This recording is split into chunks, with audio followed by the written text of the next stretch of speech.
Hi നമസ്കാരം, എല്ലാ പ്രേക്ഷകർക്കും മറ്റൊരു വീഡിയോയിലേക്ക് സ്വാഗതം. മുണ്ടക്കൈ ചൂരൽമല ഉരുൾപൊട്ടൽ ദുരന്തബാധിതർക്കായുള്ള ടൗൺഷിപ്പ് നിർമ്മാണം വേഗത്തിൽ പുരോഗമിക്കുകയാണ്.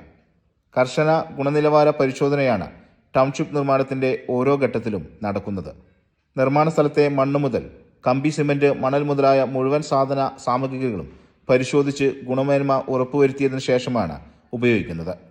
ടൗൺഷിപ്പിലെ 9 വീടുകളുടെ കൂടി പ്രധാന കോൺക്രീറ്റ് പൂർത്തിയായി. പ്രധാന കോൺക്രീറ്റ് കഴിഞ്ഞ വീടുകളിൽ ഭിത്തിക്ക് സിമന്റ് ഇടുന്ന പ്രവൃത്തി പുരോഗമിക്കുകയാണ്.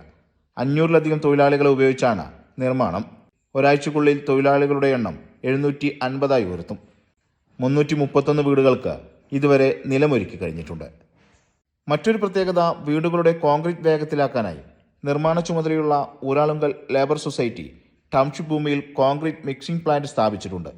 ഈ കാണുന്ന കോൺക്രീറ്റ് മിക്സിംഗ് പ്ലാന്റിൽ നിന്നുള്ള കോൺക്രീറ്റ് മിശ്രിതം വേഗത്തിൽ വാർക്കാൻ കഴിയുന്ന ബൂം പമ്പ് ഉപയോഗിച്ച് പ്രവൃത്തി നടത്തും. ഇതുവഴി ഒരു ദിവസം 7-ലധികം വീടുകൾ കോൺക്രീറ്റ് നടത്താൻ കഴിയുമെന്നാണ് ഊരാളുങ്കൽ പറയുന്നത്. ഏതായാലും ടൗൺഷിപ്പിലെ നിർമ്മാണം അതിവേഗത്തിൽ തന്നെ പുരോഗമിക്കുകയാണ്.